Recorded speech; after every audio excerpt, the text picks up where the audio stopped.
It's time now for Eyewitness News Call 12 for action. Stress relief, pain relief, a better night's rest. All good reasons to give yoga a try. Well, maybe not if you're a man. Problem solver Susan Hogan tells us why some experts say yoga may be hazardous to some men's health. A recent study found that men are getting hurt in the yoga studio at a much higher rate than women, and those injuries to men are much more serious.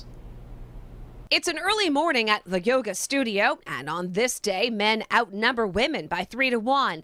A different picture than a year ago when women were the only students for this instructor. Now you'll find classes coast to coast, specially geared towards guys. Rachel Maceo witnessed the migration of men in her own fitness center.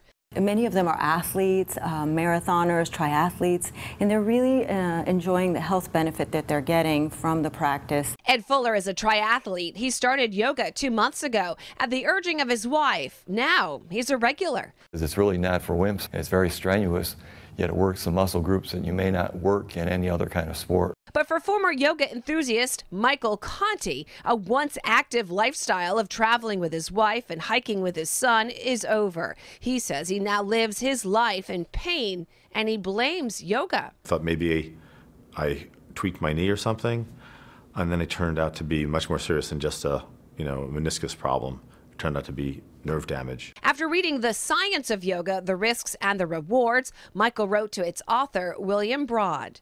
That letter became a turning point. I slapped myself on the forehead. I can remember doing this and thinking, wow, like the most of the letters I'm getting about serious injuries have been from guys. Broad started to investigate federal data on emergency room visits for yoga-related injuries. Although men only made up 16% of his study, they accounted for 20% of the strains, 24% of the dislocations, and 30% of the fractures, and a whopping 71% of nerve damage injuries linked to yoga. By contrast, women only accounted for the vast majority of fainting episodes. Men, with their increased muscle mass and decreased flexibility, they're pushing those joints beyond their appropriate physiologic limits. So should men stop doing yoga or stretch differently? Dr. Hagen says no, but they may need to cut back on the competition a bit. Women see it as relaxation and a release.